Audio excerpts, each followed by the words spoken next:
Hola, bienvenidos a Medical Televisión, este espacio que pretende llegar a su casa con información útil y veraz sobre lo más importante que tenemos, que es la salud de nuestra familia. Estamos en dúplex por la 91.9 Cielo, en vivo por la pantalla de Multivisión Federal. Repetimos el programa los jueves a las 23 después de Cara a Cara, y si no, nos encuentra en YouTube como Medical TV Salta, programas de colección con el nombre de cada una de las enfermedades que tratamos. Señor director, este programa tiene auspicio.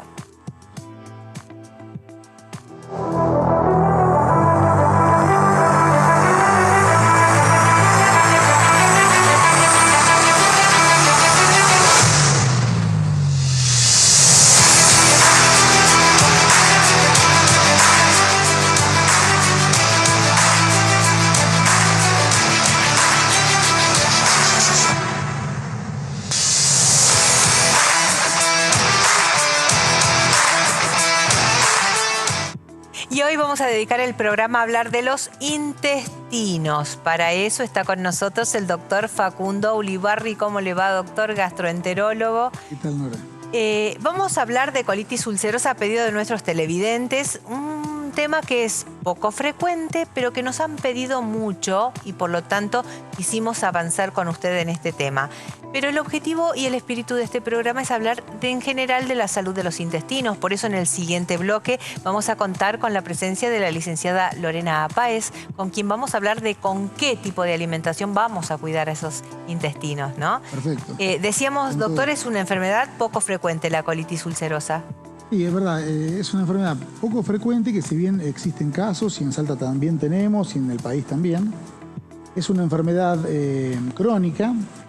Estadísticamente, aproximadamente 9 de cada 10.000 habitantes en los países desarrollados padecen este tipo de enfermedad. Bien, llamó la atención ese tema de que es una enfermedad de países desarrollados. Hemos preparado un informe, ¿lo podemos compartir? No, compartimos el informe, señor director, y enseguida avanzamos con el doctor.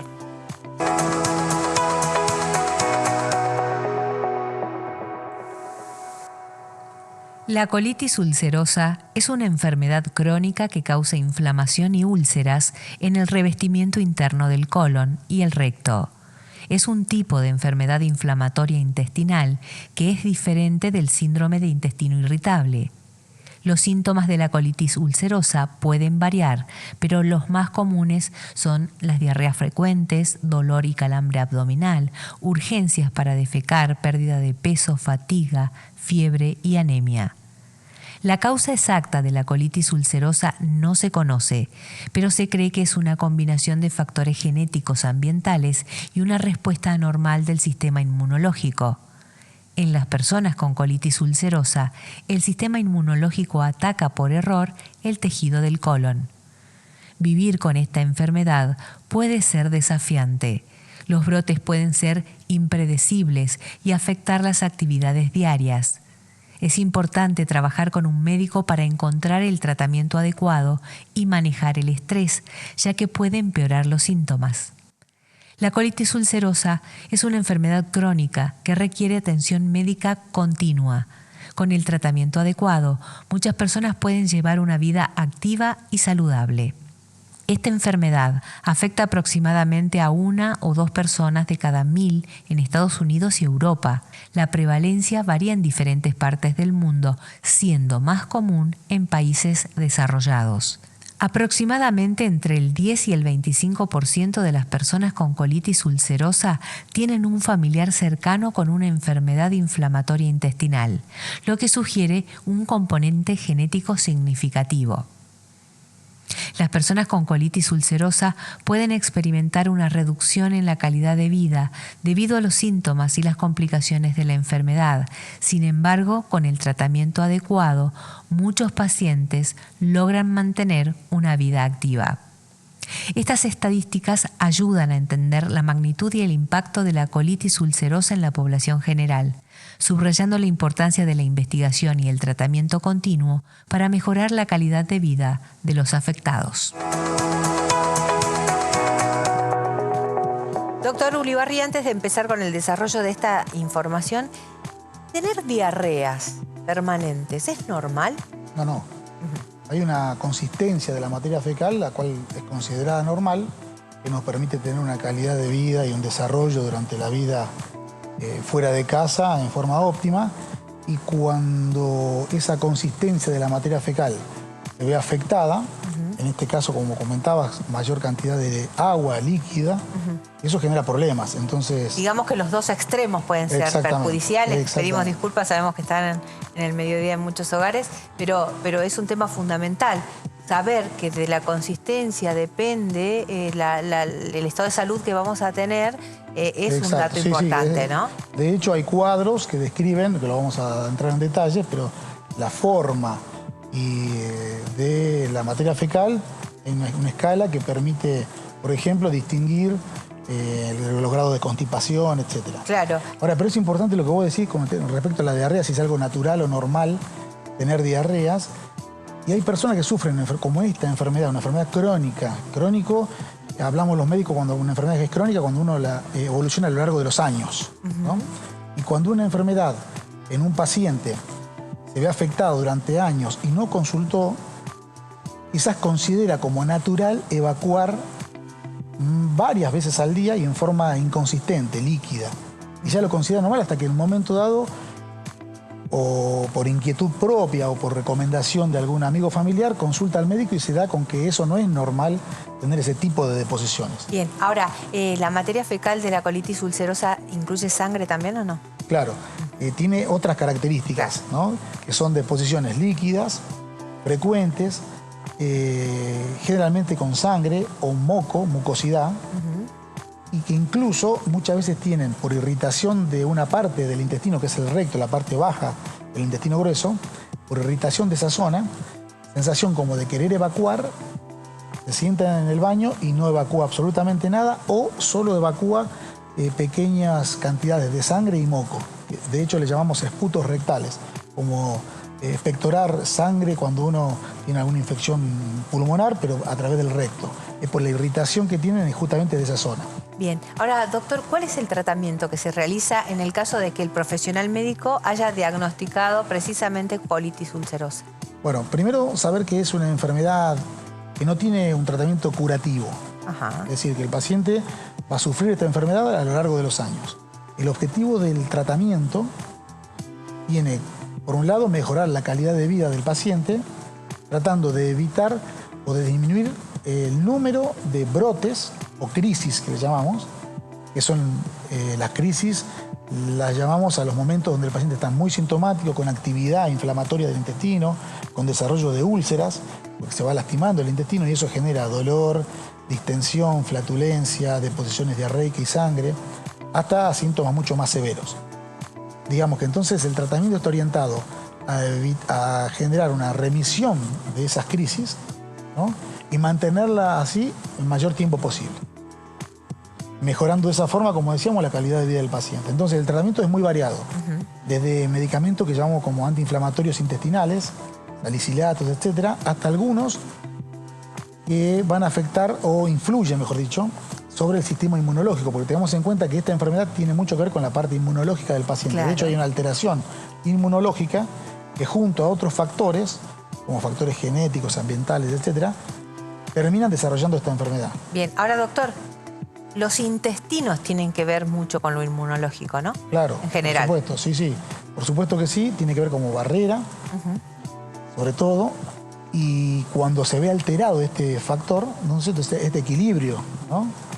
Intestinal inmunológico, inmunidad y la inmunidad general, puede desarrollar esta enfermedad. Por eso hay medicamentos que influyen justamente directamente sobre el sistema inmunológico. Son inmunosupresores, o los últimos medicamentos utilizados para esto son medicamentos biológicos que también afectan, o mejor dicho, están dirigidos a este tipo de actividad. Ahora, ¿cuáles son las peores consecuencias si no se inicia un tratamiento?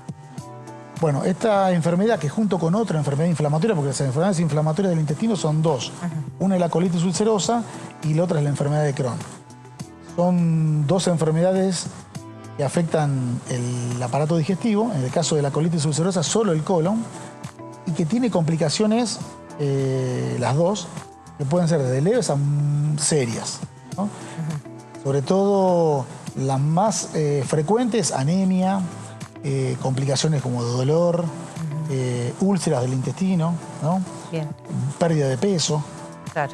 Ahora, como decíamos, es una enfermedad crónica, se puede controlar, se puede tener una vida normal y manejable, pero siempre atada a un tratamiento, doctor. Exacto, el tratamiento es de por vida.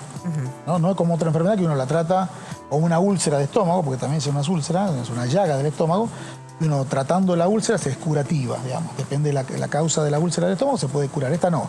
Se curan las úlceras, pero la enfermedad necesita un tratamiento permanente para evitar que vuelvan a generarse esas úlceras en el intestino. Entonces el tratamiento es permanente. Controles frecuentes, no solo clínicos, sino de estudios.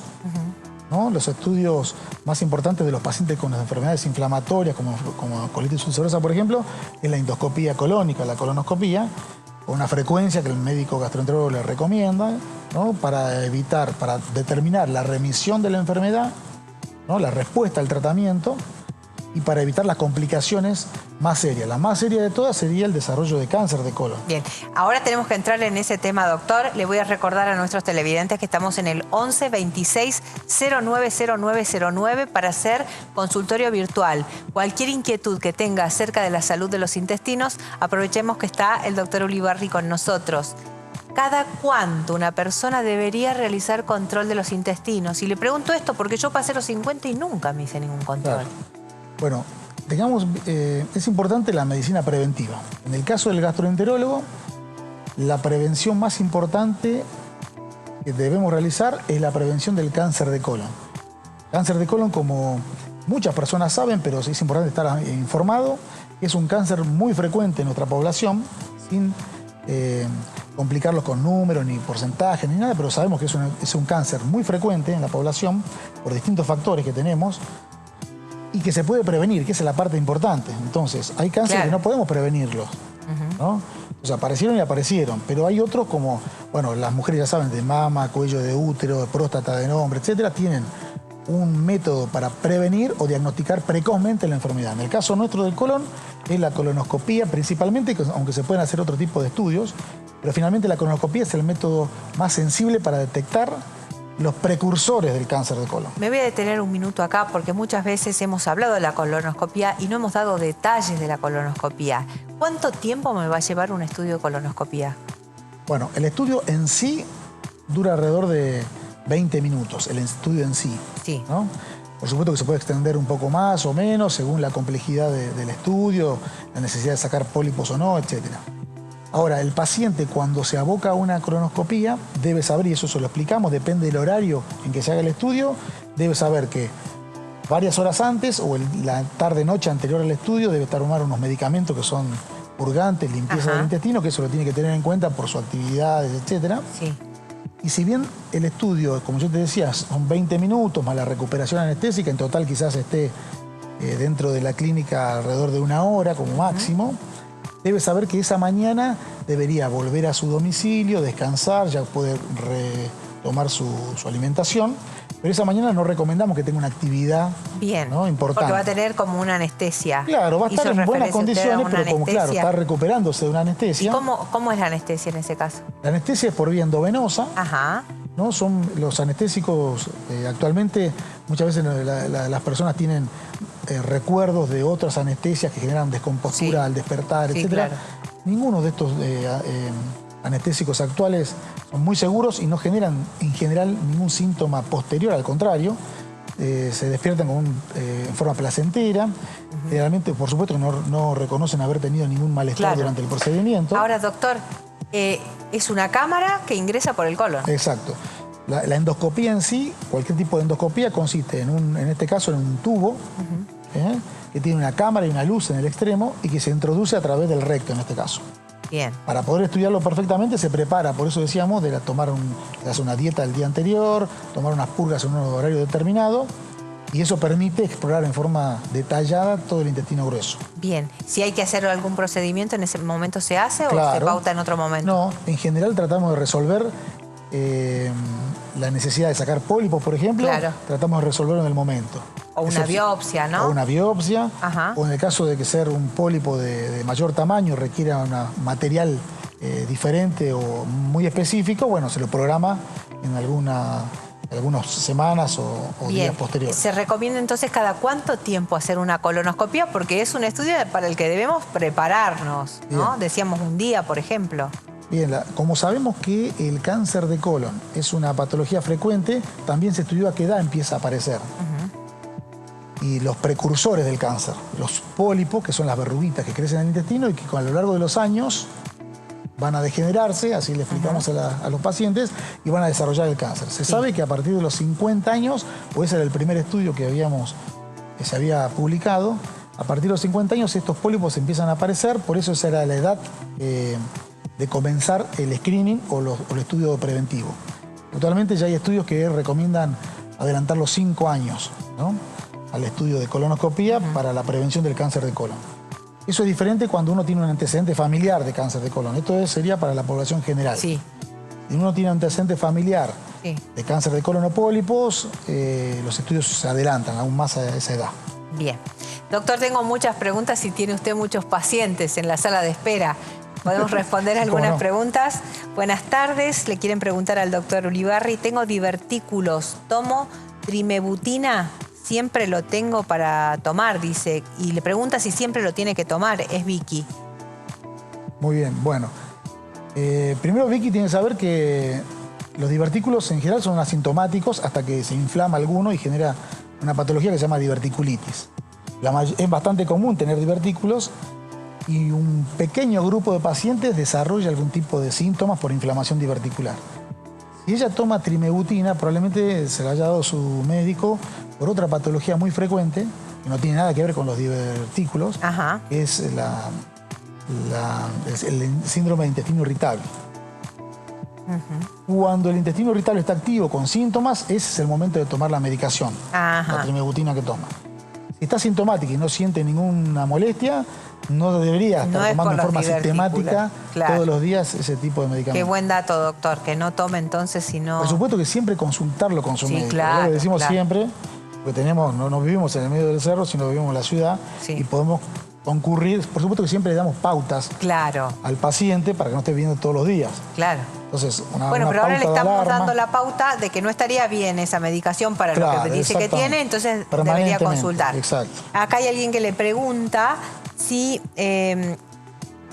la pregunta del doctor sería, cuando una persona tiene el intestino más largo de lo que sería proporcionalmente correcto a su desarrollo físico, ¿esta situación muy particular está conectada a la constipación? Pregunta. Y si se ligaría también a una colitis ulcerosa. Claro. Bueno, primero, como era el tema principal del día, no tiene nada que ver con la colitis ulcerosa. Sí. La longitud del intestino no debería tener problemas en la evacuación, pero podría haber pacientes que por la longitud del intestino, pero sumado a otros factores también, dietarios, falta de ejercicio, falta de hidratación, podría generar trastornos en la evacuación como la constipación. Es decir, que no por tener un intestino delgado necesariamente sea constipado y haya que operarlo para cortarle ese intestino. Eso no es así. Pero ¿sé que es posible tener el intestino más largo de lo normal? Podría tener, sí, le llamamos dólico colon. Tiene nombre. ¿Y cuánto mide un intestino? Bueno, el intestino grueso, 2,5 metros. Un montón. Metros, sí. Y varía de persona en persona. Sí, depende de la contextura física, altos, más bajitos, etcétera, sí, varía. Bien. Doctor, acá le preguntan, dice, tengo gastritis, me dijeron que tengo una bacteria, Helicobacter pylori, o algo así. Claro. ¿Cómo se cura?, le preguntan. Bueno, el Helicobacter es una bacteria, es la única que tiene la capacidad de vivir en el estómago. Adaptarse al ácido, se ubica en un lugar especial dentro del estómago para evitar que el ácido la elimine, y se trata con antibióticos, se trata con como cualquier infección bacteriana, las bacterias van generando resistencia. Actualmente hay triple o cuádruple esquema de tratamiento, es decir, 4 medicamentos debería tomar para eliminar la bacteria. Entre ellos, uno es el omeprazol, que no es un antibiótico, sino es un medicamento bastante común, pero tiene que combinarse con otros antibióticos, etcétera, para generar la eliminación de la bacteria. Es bastante común el Helicobacter en la población. Bien. Bueno, acá hay alguien que nos cuenta su experiencia. Sufre de gastritis y colon irritable con inflamación intestinal a los costados del estómago donde dobla el intestino grueso. Eliminé los gases si se me pasa, algo así dice. Soy de comer sano y casero, colonoscopia y endoscopia perfecta. ¿Puede ser una condición esto de...? Claro, no. Está describiendo síntomas de intestino irritable, Ajá. que es la patología en realidad más común. Bien. El colon irritable o síndrome de intestino irritable en realidad Sí. es la patología más común en la consulta gastroenterológica, benigna, de evolución crónica también, pero benigna, a diferencia de lo que hablamos de la colitis ulcerosa, que genera úlceras, lesiones en el colon con complicaciones serias. El colon irritable, el síndrome de intestino irritable no tiene que ver con complicaciones serias, sí afecta mucho la calidad de vida de las personas y consulta frecuentemente a su médico para evitar este tipo de sintomatología. Bien. Él preguntaba, claro, comentaba de que al eliminar gases se siente aliviado, eso es una característica del intestino irritable. Bien. Y algunas otras, como alteración en la evacuación. Y puede salir bien la colonoscopia, Claro. la endoscopia, todo bien. De hecho, la colonoscopia debería salir normal para que uno... Perfecto. Es parte del diagnóstico, digamos. Bien. Doctor, mire, acá hay un paciente que tiene 59 años. Dice que nunca consultó esto con un médico, pero le pasa que muchas veces evacúa tipo colitis, que por algunas veces lo apura. Últimamente noté que tengo mucha flatulencia y en algunas veces... bueno, sí, la flatulencia sale con algo también. Bueno, con incontinencia. Sí. Debe tener sí. incontinencia. ¿Debe Bueno, hacer algún tratamiento? ¿Tiene primero ir que a nada, consultar? saber que tiene... Yo como médico debería decir que a los 59 años, ya va, hace 9 años, que debía haberse hecho el estudio de colon Bien. preventivo. Bien. ¿No? Eso es lo que primero que debíamos hacer y ahí descartar patologías que puedan tener o no que ver con lo que le está pasando ahora. Sí. El hecho de tener deposiciones líquidas, ¿no? Diarrea tiene, Sí. ¿no? Sí, sí, el sí. hecho de tener diarrea, las causas de diarrea son múltiples, ¿no? Ese sería el primer estudio que yo le haría y a partir de ahí se iría investigando en cuanto a si tiene cirugías previas de vesícula o no. Se pueden tomar muestras de biopsia, como preguntaba recién, en la colonoscopia, porque hay colitis benignas también que generan inflamaciones microscópicas y se tratan específicamente. No necesariamente tiene que ser una patología seria por los síntomas que tiene, pero la Debería recomendación consultar. es consultar con su médico y hacer un estudio. ¿Se curan los pólipos intestinales? Preguntan. Bueno, justamente hablábamos que los pólipos de colon Sí. son pólipos precursores del cáncer de colon. Ajá. Entonces, no solamente que se cura, tratamiento curativo la resección, sacarlos durante el procedimiento colonoscópico, resecarlos en el momento. Esa es la curación de los pólipos, se sacan. Bien. Pólipo que se ve, se saca. Se saca. No se controla más adelante Claro. a ver qué pasa. No. Perfecto. Acá hay alguien que le pregunta si la colitis linfocítica es similar a la colitis ulcerosa. No. Recién hablábamos que hay colitis que se pueden diagnosticar en un colon normal, de aspecto normal, mediante el estudio de colon. Sí. Se puede diagnosticar una patología que se llama colitis microscópica. La colitis microscópica se diagnostica con toma de biopsias, de las cuales son dos. Una es la linfocítica, Sí. que tiene una característica particular en el estudio histopatológico, y otra es la colitis colágena. Son patologías benignas, ya después de los 50, 60 años, que se trata específicamente, ¿no?, con los medicamentos antiinflamatorios del intestino, y que no tiene nada que ver con la colitis ulcerosa, con enfermedad bien. inflamatoria intestinal, etc. Bien, para dejar tranquilo entonces Y que es bastante al paciente. frecuente también. Bien. Doctor, acá hay una pregunta, pero estuve chusmeando el resto de los pacientes, que varios están preguntando lo mismo. ¿Cuántas veces es normal ir al baño? Bueno, eso es interesante también, bueno, porque como yo te decía, hay personas que no saben y creen que con lo que ellos van, Claro, entonces vos le preguntás, ¿cómo va al baño? Bien. es lo normal. Cuando no, una vez por semana, o al revés, otro dice, no, yo 6 veces, como siempre. Entonces, ¿cuál Claro. está buena Acá la acaba pregunta? de preguntar 6 u 8 veces al día. Claro, bueno, debería consultar. La frecuencia normal es hasta 3 veces por semana o una vez cada 2 días. Esa es la frecuencia.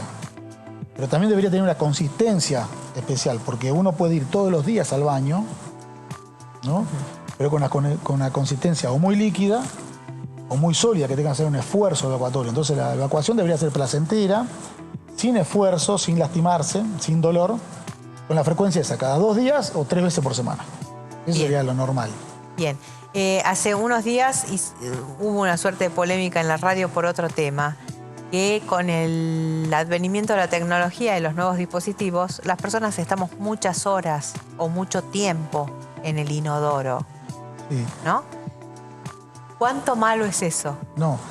Bueno, No, malo no sería malo. ¿no? Malo para la familia porque pierden un familiar dentro del baño. Claro. Pero digamos que justamente una de las recomendaciones, sobre todo en el paciente estreñido, constipado crónico que tiene dificultades para ir al baño y va con muy poca frecuencia, Sí. una de las recomendaciones es sentarse en el inodoro, ¿no? En una posición particular, que le hacemos elevar un poco las rodillas, con una banqueta en el piso, etc. Y aunque no tenga deseos de evacuar, en un horario determinado, donde el paciente esté siempre en su casa, tranquilo y sin apuro, sentarse y tratar de hacer algún pequeño esfuerzo evacuatorio, así evacúe gases o no, o algo de materia fecal diariamente, con la intención de intentar educar el intestino, ¿no? Por ejemplo, después de almorzar, etc. Por supuesto que con 20 minutos, 15 minutos es suficiente. Yo se lo explico a los pacientes y les recomiendo. Antes era el diario, Claro. ahora es el celular, pero bueno, que se entretenga porque está la otra característica de algunos pacientes que entran al baño y inmediatamente se van. Entran 5 segundos y no terminan de evacuar muchas veces, ¿no? Eso tampoco es bueno. Tampoco bueno. Acá Claudia le pregunta, dice que hace un año lo operaron de la vesícula por medio de la cirugía convencional. Desde ese tiempo ha notado que sus intestinos hacen mucho ruido, casi todo el tiempo. O sea que no es por hambre, dice. Son sonidos muy fuertes y constantes. También al ir al baño, la deposición son fuertes, siempre con diarrea, no sólido. Tendrá que ver y qué es lo que puede suceder. Pues viste cómo fue derivando todo en distintas cosas. Sí. Que ninguna tiene Empezó que ver con la vesícula y pero ninguna tiene que ver con otra. Y son patologías muy frecuentes, benignas. Todas las que me gustan son benignas. Sí. No corren riesgo. Por ejemplo, el paciente, también es común la patología biliar, sacar la vesícula por presencia de cálculos. El hecho de no tener vesícula genera que la bilis que se fabrica en el hígado en forma continua todo el día, ya no tiene el reservorio habitual que es la vesícula. Entonces esa bilis pasa directamente al intestino. Si bien se adapta anatómicamente un conducto, que es el conducto colédoco, en forma continua existe presencia de bilis en el intestino en el momento que no debería estar, porque la vesícula justamente lo que hace es sincronizar la presencia de bilis en el intestino cuando está el alimento. Entonces, cuando no está la vesícula, la bilis está en forma continua en el intestino y eso genera problemas. Bioquímicamente genera dificultades al intestino, donde no hay comida y está la bilis presente ahí, y eso puede generar esos síntomas que me estabas contando y también diarrea, que tiene un nombre esa diarrea por sales biliares o diarrea colerética, tiene un nombre especial y se trata particularmente con un medicamento, se puede tratar eso. Bien, estoy pasando rápido los mensajes porque son muchísimos y nos hemos quedado sin tiempo con el doctor, ya terminó el bloque. Mucha inflamación, mucho problema a la hora de evacuar. La alimentación es crucial en esto. Y viste que ahora es muy común la consulta de distensión abdominal. Sí. Bueno, son múltiples también los factores. El factor más de moda ahora, entre comillas, es el sobrecrecimiento bacteriano o SIBO. La gente ya viene conociendo el síndrome. Sí, porque veo que se ponen como de moda. Sí, ¿no? verdad. Las Eso nos causa enfermedades. gracia, porque la gente viene ya sabiendo y viene preguntando específicamente. Aparece en TikTok y la gente va y pregunta. Entonces, sí, tiene que ver mucho con la alimentación, que vos me dijiste que va a venir una nutricionista. Ya vamos al segundo bloque, vamos a hablar de eso. Va a explicar muchísimo mejor que yo, pero sí, claro que tiene que ver con eso si es que no tiene otra patología asociada. Bien. Porque, por ejemplo, el sobrecrecimiento bacteriano tiene que ver con el tipo de alimento también, pero con la presencia de una población de bacterias mayores que la habitual. Entonces eso genera fermentación, formación de gases, aire, y eso genera mucho malestar. Bien. ¿No? Doctor, le agradecemos como siempre su disposición para dialogar con nosotros, para llevar un poco de salud a los hogares a través de la pantalla. Muchas gracias, Nora, y felicita a tu audiencia que siempre está tan informada. Sí, ¿no? Son un montón. Ahora le vamos a presumir al doctor todos los mensajes que no ha podido responder.